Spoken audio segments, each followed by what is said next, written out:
আপনি যদি ই পাসপোর্টের জন্য অ্যাপ্লিকেশন করবেন ভাবতেছেন, তাহলে এই 5টা ভুল আপনার করা যাবে না। যে 5টা ভুলের কথা আজকে আমি এই ভিডিওতে বলবো।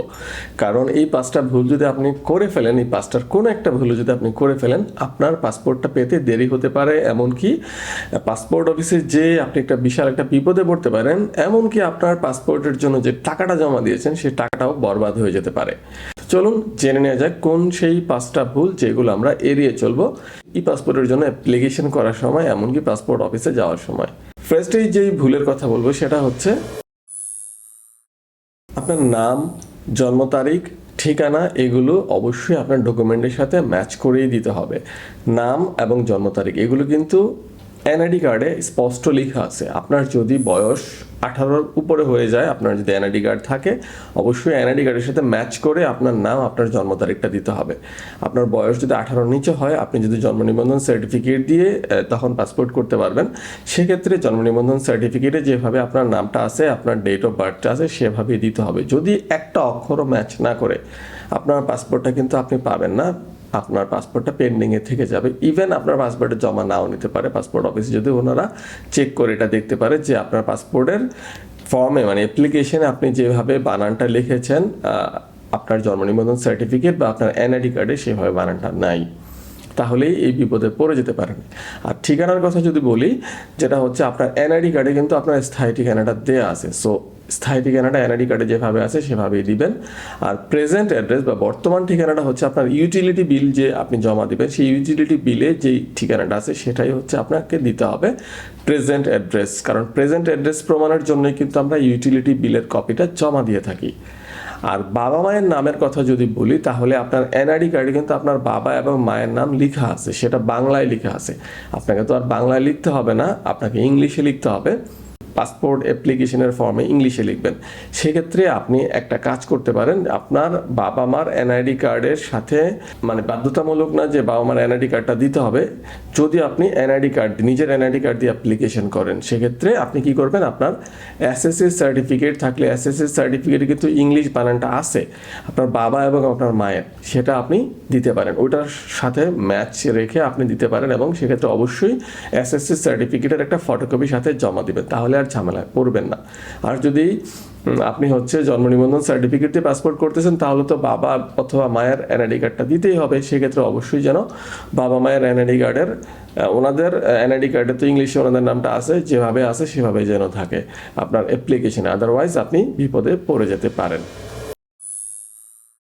তারপরে যে ভুলের কথা বলবো সেটা হচ্ছে সকল ডকুমেন্ট সাথে না নিয়ে পাসপোর্ট অফিসে যাওয়া। আপনাকে জানতে হবে পাসপোর্টের জন্য অ্যাপ্লিকেশন করতে কি কি ডকুমেন্ট আপনার লাগে, এবং প্রত্যেকটা ডকুমেন্ট আপনি অবশ্যই সাথে নিয়ে পাসপোর্ট অফিসে যাবেন। এর মধ্যে অনেকগুলো ডকুমেন্ট আছে যেগুলোর মেইন কপি সহ আপনাকে পাসপোর্ট অফিসে নিয়ে যেতে হবে, যেমন এনআইডি কার্ড, অবশ্যই মেইন কপিটাও আপনাকে নিয়ে যেতে হবে, আদারওয়াইজ আপনাকে পাসপোর্ট অফিসে কিন্তু এনরোলমেন্ট করতে দিবে না। সো ডকুমেন্টের একটা চেক লিস্ট এখন আমি স্ক্রিনে দেখাচ্ছি। আপনি চাইলে পাসপোর্টের এই চেক লিস্টটা, মানে পাসপোর্ট অ্যাপ্লিকেশনের ফর্মটা সাবমিট করার সময় এই ডকুমেন্টগুলো কিন্তু আপনি নিয়ে যাবেন। এই চেক লিস্টটা আপনি চাইলে একটু পজ করে এখন ভিডিওটা, এটার একটা স্ক্রিনশট নিয়ে নিতে পারেন। এই স্ক্রিনশটটাতে কিন্তু আপনার কাজে লাগবে, কারণ এই স্ক্রিনশট দেখে দেখে আপনি সবগুলো ডকুমেন্ট আগে গুছাবেন, তারপরে হচ্ছে পাসপোর্ট অফিসে যাওয়ার সময় অবশ্যই ডকুমেন্টগুলো নিয়ে যাবেন। আদারওয়াইজ আপনি যদি দালাল ছাড়া পাসপোর্ট করেন, আর পাসপোর্ট অফিসের যে অফিসার আপনার ডকুমেন্টগুলো চেক করবে সে যদি একটু ঘাউরে টাইপের হয়, আপনাকে কিন্তু বিপদে ফেলতে পারে। আপনার কাছে তখন হয়তো এই ডকুমেন্ট চাইবে, ওই ডকুমেন্ট চাইবে, হয়তো আপনি চিন্তা করছেন পাসপোর্ট অফিসের ওয়েবসাইটে তো এই ডকুমেন্টের কথা বলা নাই, তাই আমি নিয়ে আসি নাই, কিন্তু তখন ঝামেলায় পড়বেন। তখন দেখা যাবে ওই ডকুমেন্টের জন্য আপনাকে আবার বিপদে একটা পড়বেন, তখন আবার ওই দালালের কাছে যেতে হবে, তখন ঠিকই জমা নেবে।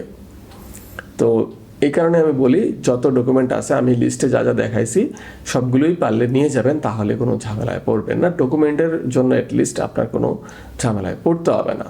আরেকটা কথা বলি, অনেকেই ভাবেন যে পাসপোর্টের বিভিন্ন ডকুমেন্ট হলো সত্যায়িত করতে হবে। আসলে সত্যায়িত কোনো করতে হয় না, আপনাকে তো মেইন কপি নিয়ে যেতে হবে, যেগুলো ইম্পর্টেন্ট ডকুমেন্ট ওনারা মেইন কপিটা চেক করতে পারে, কিন্তু সত্যায়িত করার কোনো প্রয়োজন নাই। তারপরে যে ভুলের কথাটা বলবো সেটা হচ্ছে পেমেন্ট নিয়ে আমরা অনেকেই একটা ভুল করে ফেলি। সেটা হচ্ছে আমরা জানি পাসপোর্টের অ্যাপ্লিকেশনের সময় দুই ধরনের পেমেন্ট সিস্টেম অ্যাভেলেবেল আছে, একটা হচ্ছে অফলাইন পেমেন্ট, একটা হচ্ছে অনলাইন পেমেন্ট। অফলাইন পেমেন্ট কোডটা যেটা হচ্ছে এই চালানের মাধ্যমে পেমেন্ট করা, আর অনলাইন পেমেন্ট করা যেটা হচ্ছে এক পে এর মাধ্যমে পেমেন্ট করা। আপনি যদি অনলাইন পেমেন্ট সিলেক্ট করেন, আপনি পাসপোর্ট অ্যাপ্লিকেশনটা করার সময় পাসপোর্টের জন্য যে অ্যাপ্লিকেশনটা করবেন অনলাইনে, তখনই পেমেন্টটা করতে পারবেন। আর আপনি যদি অফলাইন পেমেন্ট সিলেক্ট করেন, আপনার অ্যাপ্লিকেশনটা সাবমিট হয়ে যাবে, তারপরে হচ্ছে আপনি পেমেন্টটা করে দিলেই হবে অফলাইনে এই চালানের মাধ্যমে। এই চালানের মাধ্যমে পেমেন্ট করা মানে কিন্তু এটা না যে আপনি ব্যাংকে যেই মানে পেমেন্টটা করতে হবে, আপনি ঘরে বসেও অনলাইনেই পেমেন্টটা করতে পারবেন এই চালানের মাধ্যমে। এটা নিয়ে আমার ভিডিও আসবে, পুরানো ভিডিও আছে, বাট আমি নতুন আরেকটা ভিডিও করব রিসেন্টলি। সো চ্যানেলের সাথে থাকবেন যদি ভিডিওটা দেখতে চান, আর পুরানো ভিডিও আমার আছে এটা নিয়ে। তো যেটা বলছিলাম, আপনি যদি এই চালানের মাধ্যমে পেমেন্ট করেন, আপনাকে টাকাটা নিয়ে আর টেনশনে থাকতে হবে না যে আপনার যদি কোনো কারণে পাসপোর্টের অ্যাপ্লিকেশনে ভুল থাকে, তাও আপনাকে যদি অ্যাপ্লিকেশনটা ক্যান্সেল করার প্রয়োজন পড়ে, আপনার টাকাটা লস হবে না। আপনি নেক্সটে যখন আবার অ্যাপ্লিকেশন করবেন, যেহেতু আপনি এই চালানের মাধ্যমে পেমেন্ট করেছেন, ওই চালানের কপিটা দিলেই আপনার পেমেন্টটা আবার অ্যাকসেপ্টেড হবে। কিন্তু আপনি যদি অনলাইনে পেমেন্ট করেন, তাহলে কোনো কারণে যদি আপনার অ্যাপ্লিকেশনটা ভুল হয়ে যায়, আপনার অ্যাপ্লিকেশনটা যদি ক্যান্সেল করার প্রয়োজন পড়ে, আপনার টাকাটা আর কাজে লাগবে না। নতুনভাবে যখন আপনি আবার অ্যাপ্লাই করবেন, পুরো টাকাটাই আবার পেমেন্ট করতে হবে। তাই আমি সবসময় রিকমেন্ড করি এই চালানের মাধ্যমে পেমেন্ট করুন। এই চালানের পেমেন্টটা কিন্তু অনলাইনেই করা যায়, ঘরে বসেই করা যায়। সো এই চালানের মাধ্যমে পেমেন্ট করলে অ্যাপ্লিকেশনে কোনো ভুল টুল থাকলে আপনাকে নতুন করে পেমেন্ট করতে হবে না, আগের পেমেন্টটাই কাজে লাগবে। আর যদি আপনি এক পে এর মাধ্যমে পেমেন্ট করতে চান, সেটাও করতে পারেন না এমন না, কিন্তু আপনাকে 100% কনফিডেন্ট থাকতে হবে যে আপনার অনলাইন অ্যাপ্লিকেশনে কোনো ভুল নাই, জিরো এরর। তাহলে হচ্ছে আপনি এক পে এর মাধ্যমে পেমেন্ট করতে পারেন। এবং এইটা নিয়েও আমি একটা ভিডিও দিব, যদিও আমার পুরাতন ভিডিও আছে, বাট নতুন আবার দিব, যেন আপনারা স্মুথলি এই কাজগুলো করতে পারেন, কিভাবে পেমেন্ট করবেন সেটা করতে পারেন। তারপরে একটা ভুল অনেকেই করে ফেলেন, যেটা হচ্ছে পাসপোর্টের অ্যাপ্লিকেশনের সময় কিন্তু আমাদেরকে সিলেক্ট করতে হয় আপনি কত পেজের পাসপোর্ট নেবেন, 48 পেজ নাকি 64 পেজ। অনেকে না বুঝেই 64 পেজ নিয়ে নেন। আবার মেয়াদ আছে 5 বছর, 10 বছর, অনেকে 5 বছর নেন, 10 বছর, কেউ 10 বছর নেন। অ্যাকচুয়ালি আপনি কোনটা নেবেন? আমি রিকমেন্ড করি অবশ্যই 10 বছর নেবেন, যাদের 10 বছর এলিজিবল। হ্যাঁ, আর যাদের 10 বছর এলিজিবল না, তারা তো 5 বছর ছাড়া কিছু করার নাই, বাট যাদের এলিজিবল তারা অবশ্যই 10 বছরেরই নেবেন। কারণ মেয়াদ তো আপনার প্রয়োজন আছে, কিন্তু পেজের প্রয়োজন আছে কিনা সেটা আপনি জানেন। কেন? আপনি যদি ফ্রিকুয়েন্টলি দেশের বাইরে না যান, আপনার যদি খুব বেশি ঘোরাঘুরি না করতে হয়, তাহলে তো আপনার বেশি পাতা নিয়ে আপনার কোনো লাভ নাই। একটা সময় মেয়াদটা চলে যাবে, পাতাগুলো পড়ে থাকবে, আর এই পাতাগুলোর জন্য এক্সট্রা একটা পেমেন্ট করা লাগছে আপনার, এই পেমেন্টে আপনার লস হবে। তাই স্মার্টলি আপনি যদি মানে জিনিসটা চিন্তা করেন, আপনি যদি দেশের বাইরে বেশি ঘোরাঘুরি না করেন, তাহলে আপনি জাস্ট 48 পেজের যে পাসপোর্টটা আছে সেটা নেন, মানে 48 পাতার পাসপোর্টটা সিলেক্ট করুন এবং 10 বছরের জন্য সিলেক্ট করুন। এটাই হয় বেস্ট ডিল আমি মনে করি। ই পাসপোর্টের পাতা নির্বাচনে যে কত পাতার পাসপোর্ট নেবেন, আপনি 48 পাতারটা সিলেক্ট করবেন এবং 10 বছরেরটা সিলেক্ট করবেন, তাহলেই আপনার টাকা এক্সট্রা কোনো যাবে না, টাকাটা লস হবে না। তারপরে লাস্ট যে 5 নম্বর যে ভুলের কথাটা বলবো, সেটা হচ্ছে ই পাসপোর্টের জন্য আমি পাসপোর্ট অ্যাপ্লিকেশনটা জমা দেওয়ার পরে অ্যাকচুয়ালি আমরা অনেকেই অনলাইনে স্ট্যাটাসটা চেক করি না, বাট অনলাইনে স্ট্যাটাসটা চেক করা জরুরি। কারণ আপনার পাসপোর্টটা কোন স্টেজে আছে সেটা কিন্তু আপনার দেখা উচিত। কেন দেখা উচিত? যদি কোনো কারণে আপনার পাসপোর্টটা রিওয়ার্কে আসে, আপনাকে তো পাসপোর্ট অফিসে যেতে হবে। যদি কোনো কারণে ব্যাক এন্ডে অনেকদিন আটকে থাকে, আপনাকে তো পাসপোর্ট অফিসে যেতে হবে। আর এই দুটো স্ট্যাটাস ছাড়া অন্যগুলো আসলে কোনো টেনশন নেই, আপনার পাসপোর্টটা প্রসেসিং হচ্ছে, একের পর এক স্টেজ চেঞ্জ হতে থাকবে এবং আলটিমেটলি আপনি পাসপোর্টটা একসময় পেয়ে যাবেন। তো এই দুইটার স্ট্যাটাসের কথা বললাম, কোনো কারণে যদি রিওয়ার্ক আসে বা ব্যাক এন্ড ভেরিফিকেশনে অনেক সময় আটকে থাকে অনেকদিন, তাহলে তো আপনাকে পাসপোর্ট অফিসে যেতে হবে। সেক্ষেত্রে আপনাকে তো জানতে হবে যে আপনার পাসপোর্টটা ব্যাক এন্ডে আটকে আছে বা রিওয়ার্কে আসছে।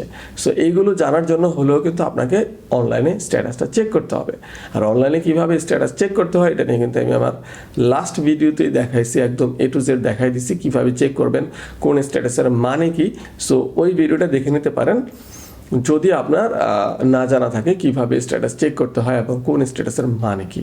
তাহলে আপনি হচ্ছে নিজেই অনলাইনে স্ট্যাটাসটা চেক করে আপনি আপনার পাসপোর্টের স্ট্যাটাস সম্পর্কে আপডেটেড থাকতে পারবেন। কোনো ভুল আর হবে না যে আমারটা ব্যাকএন্ডে পড়ে আছে আমি জানি না, বা রিওয়ার্কে আসছে আমি জানি না, এই জিনিসটা তখন আপনার সাথে ঘটবে না।